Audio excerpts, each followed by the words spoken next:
Në një kohë kur teknologjia po e vë gjithnjë e më shumë në hije librin, ka ende zëra të fuqishëm që e mbrojnë atë si një thesar të pazavendësueshëm të dijes dhe shpirtit. Një prej këtyre zërave është Donika Bakiu, studiuese, promovuese e palodhur e leximit dhe një dashamirëse e rrallë e fjalës së shkruar. Me përkushtim të sinqert, Donika jo vetëm që lexon, por edhe punon për të nxitur leximin të tjerët, sidomos tek të rinj, që janë më të ndjeshëm ndaj ndikimeve të teknologjisë. Në këtë kronik zbulojmë punën, mendimet dhe studimin e saj më të fundit mbi rëndësinë e leximit në epokën digjitale.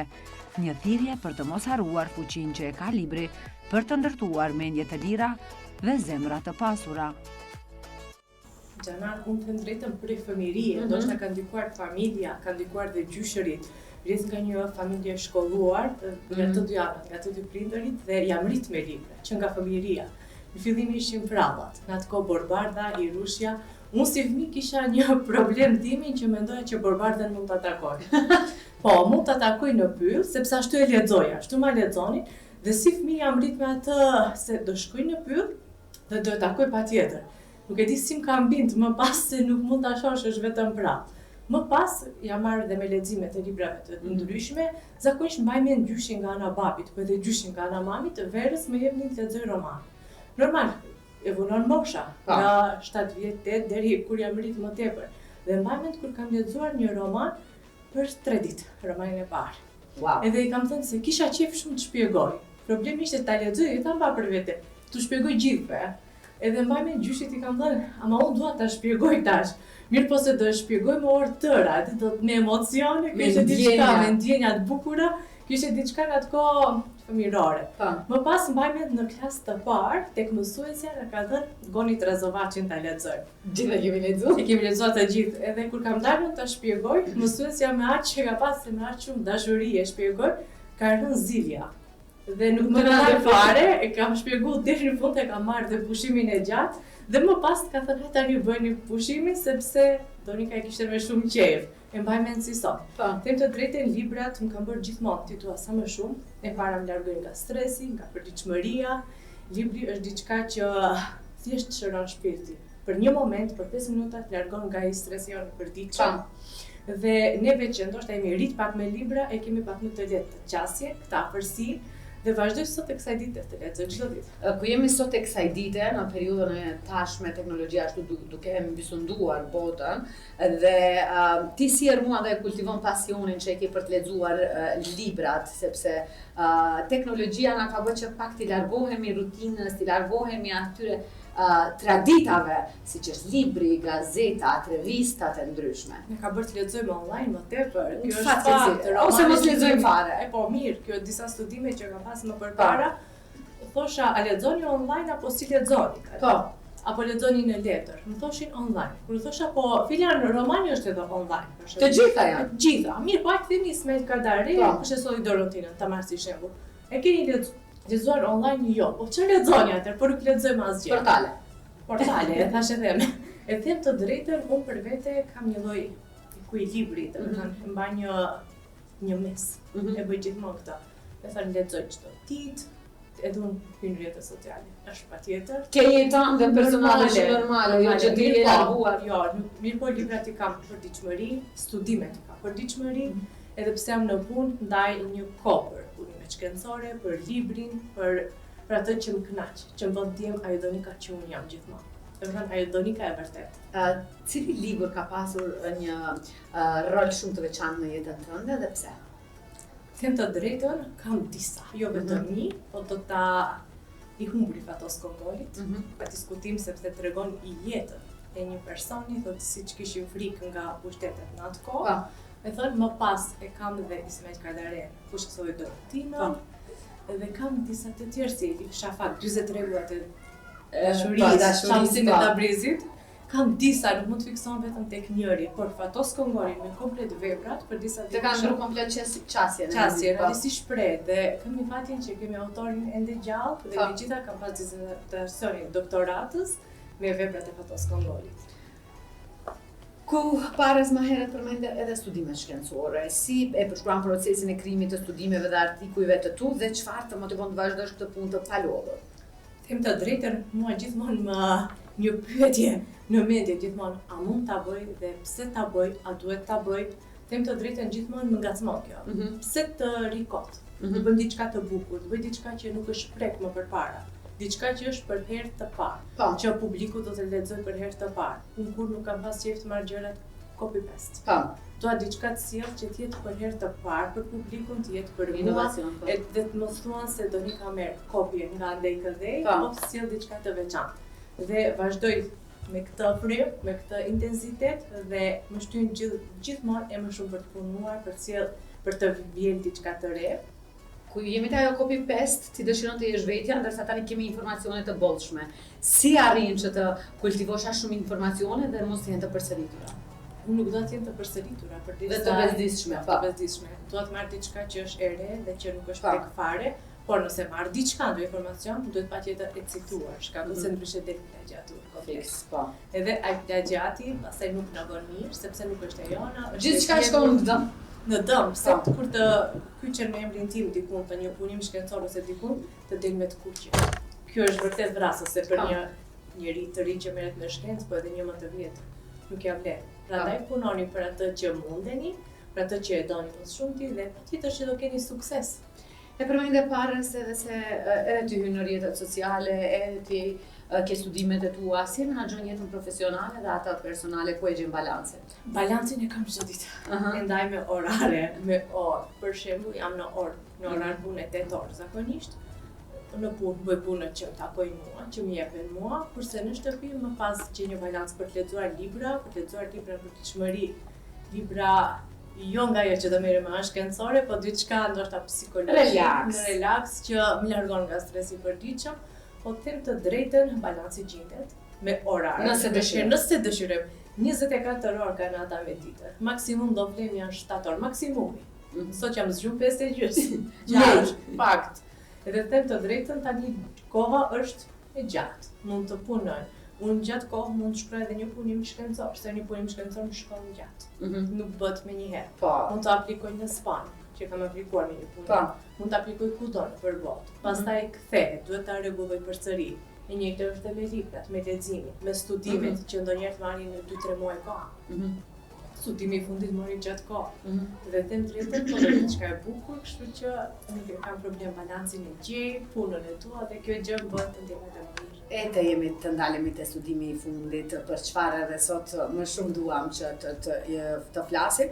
Çfarë rezultate gjete dhe gjetje thelbësore nxjerrë lidhur me ndikimin e teknologjisë dhe zakonet e leximit, se fatkeqësisht e them këtë publikisht, kjo është mendimi im personal, zakonet e leximit janë duke u shuajtur. S'behet. Them të drejtën për herë të parë. Ky ishte një studim për herë të parë në vend. Unë zakonisht me leximin jam marrë që nga viti 2017 si sjell vazhdimisht të dhëna, madje kam botuar dhe librin pa lexim nuk ka zhvillim me studimet të mia. Po mbi gjitha tani u bën një studim me 8 biblioteka të vendit, duke filluar nga Kumanova, Shkupi Qendror Biblioteka, më pas Çajiri, Tetova, Gostivari, Dibra, Struga, Kërçova. Gjitha vendet shqipfolse gati se gjitha, dhe të kishte e mundura, do kisha bërë për të gjithë vendin, madje si projekt më tutje kam dhe me Kosovën dhe Shqipërinë uroj të bëhet. E gjithë kjo është momentalisht punë vullnetare që e bëj, nuk është zësh e paguar, se kjo pyetje bëhet vazhdimisht. Dhe them të drejtën më pëlqen, po them të drejtën vazhdojmë të them se Tetova ka lexues aktiv më shumë se çdo bibliotekë tjetër, ka mbi 6.000 lexues aktiv biblioteka e Tetovës, po këtu merrem parasysh sepse ka vetëm komuna e Tetovës 12 shkolla fillore, 6 të mesme dhe kemi 2 universitete. Shpeshherë nga biblioteka më thonë se mund të kemi ende një numër më të madh të lexuesish, po momentalisht është ky dhe bibliotekën e qytetit e Tetovës e frekuentojnë edhe komuna e Zhelinës, komuna e Bogovinës, komuna e Arcës. Më pas kemi qytetin e Gostivarit që kishte afërsisht 1800 lexues aktiv. 3 herë më pak. Po Tetova është komuna, Kumanova kishte afër 4000 diçka, Shkupi kishte një numër mbi 20.000, Shkupi është qendër dhe gjitha dhe megjithatë më pëlqeu ke biblioteka qendrore e Shkupit se leximoria ishte 24 orë hapur. Që jam më bukur që mund të shkojmë të lexojmë kur të duam dhe si të duam dhe të bëjmë studime. Pastaj kemi qytetin e Dibrës që kishte mbi 600 lexues aktiv, Struga afërsisht 600, kërçova afër 1000, po gjithmonë të marrim edhe me numrin e nxënësve në shkolla, dhe me numrin e popullatës dhe me gjithë shka tjetër. Po, vazhdon të jetë datova e parë me një numër lexuesish. Normal që teknologjia ka zbek pak leximin, po them të drejtën, vazhdojmë ta duam aromën e librit më tepër. Dhe këtë do ta ruajmë me ju, do ta bëjmë shpesh herë, kam thënë. Po nuk mund të kesh e njëjtë se libri online si aroma fletëve që kemi çdo ditë. Ajo është fletimi mas pare. E varova këtë e kthej nga. E kthej andaj ose unë shpesh e kam një zakon kur marr një roman shpesh e bëj dhe kopje se marr bëj një studim më pas gjusor dhe e shkruaj. Tash romani origjinal më dhimbset dhe kështu më mirë të bëj kopje dhe nisi e shkruaj. Ka një ide mirë që nuk më ka shkuar ndërmend. Po si e the se do vazhdojmë të lexojmë, do vazhdojmë të rinë të lexojmë. Si mund të inkurajojmë të rinë të ruajnë dashurinë për leximin në një botë gjithnjë më të digitalizuar, se neve jemi sikur në mes. Periudha që vjen është edhe më e vështirë, është për disa prindër tanë ka lexuar, tek neve jemi mesi, ndërsa tjerët pyetje.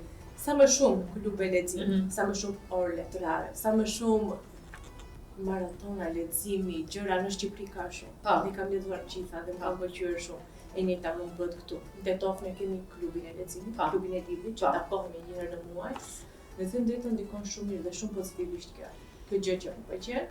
Më pas edhe orët poetike dhe orët e leximit. Vetëm që na duhen ndonjëherë pak hapësira, por kur duam i gjejmë libra. Mjafton të duam, mjafton të ekziston dëshira. Çfarë pasi që e përmend edhe bibliotekat dhe ke bashkëpunime me bibliotekat, çfarë roli luajnë bibliotekat dhe institucionet kulturore në promovimin e leximit dhe si mund të përmirësohet ky rol edhe më shumë në të ardhmen? Bibliotekat janë universi, janë bota, sinqerisht, nëse ata duan diçka, nëse ata e kultivojnë atë. Për shembull, të shkojmë në bibliotekën e Tetovës, gjithmonë na presin me një buzëqeshje, me një mikpritje shumë të mirë. Dhe them të vërtetën, asnjëherë nuk dalim pa një libër në parë. Sepse gjithmonë na thuan, na sugjerojnë diçka, merr këtë shumë e mirë, merr atë. Dhe gjithmonë dalim atë. A ndihmon ajo kur edhe tjetër. Ajo është bibliotekiste dhe i di më mirë se ne ato gjëra. Dhe them të drejtën, varësisht si e motivojnë të rinj, varësisht çfarë jep motiv, sa jep krah. Dhe bibliotekat dhe institucionet tjera kanë një rol shumë të madh. Bibliotekat zakonisht kanë dhe projekte të ndryshme që inkurajojnë të rinj të afrohen. Dhe kjo e bën atë edhe më të bukur. Mjafton të duam. Si është e leximit ti? Unë nuk dua të them që është zbet. Nuk dua të them që do na mund telefoni. Se informacioni tani shpërndahet përmes platformave. Do të thotë analiza e një libri, menjëherë dikush e lexon dhe e shpërndan në një platformë dhe ta largon atë dëshirën ndoshta për ta lexuar, sepse e kuptova se çfarë ka dashur të thotë autori. Po, ma ndryshe është krysh fleton vetë. Këtë e flasim dashamirë dhe ata që dëshirojnë të lexojnë. Libri është diçka ndryshe që e marrim, e shfletëm, e lexojmë dhe bëjmë analizën vetë. Asnjë analizë nuk mund bëhet si mund ta bëj për shembull unë ose ju diçka tjetër. Sikush e shen në prizmin e vet. Tashi neve kur lexojmë diçka dhe bëjmë një analizë, dikuj tjetër më po t'i pëlqej ose po dikush e do të gatshme, vetëm ta merr kopin dhe Edhe dhe ChatGPT-n e kemi. Gjati na mbyti tash gjithë detyrat. Të gjithë të mençur u bën por një herë. A ke ndonjë plan të ardhshëm që lidhet me promovimin e leximit dhe çfarë mund të presim? Do kisha dashur me bibliotekat e Tetovës, në fakt bibliotekat e shkollave të bëjnë ndonjë orë letrare ose diçka një grup leximi më tutje. Po ndoshta të fillojmë prej tani. Dhe ëndër e kam me gjithë bibliotekat e Kosovës dhe Shqipërisë një bashkëpunim si ky që ishte tani. As nuk e dyshoj këtë ëndrrën tënde që do realizohet, pasi që je një vajzë shumë e re me shumë ambicie dhe ke një impakt shumë të madh tek të gjithë masa, të gjithë ata që të ndjekin dhe të njohin. Unë thash edhe në fillim kur përmendet libri dhe leximi do nika më shkon Me 23 prind thonë ke ditëlindjen e dytë. Dita e librit, okay. Gjithmonë thotë ti në programe në portale, kështu që ke ditëlindjen e dytë. Për në fund, si mund një mesazh, ndonjë fjalë motivuese, si mund të kontribuojmë të gjithë si individ dhe si shoqëri në ruajtjen dhe promovimin e kulturës së leximit? Të lexojmë sa më shumë, ta duajnë librin sa më shumë. Neve shpeshherë dhe i tallin ata që lexojnë. Është një vërtet i paragjykojnë. Unë shpeshherë e kam thënë se lexoni shumë, ose ktheni kokën pas që thuan. Ke fund se ajo që do lexojmë, ajo që do mësojmë do ngelet në dietën për gjithmonë.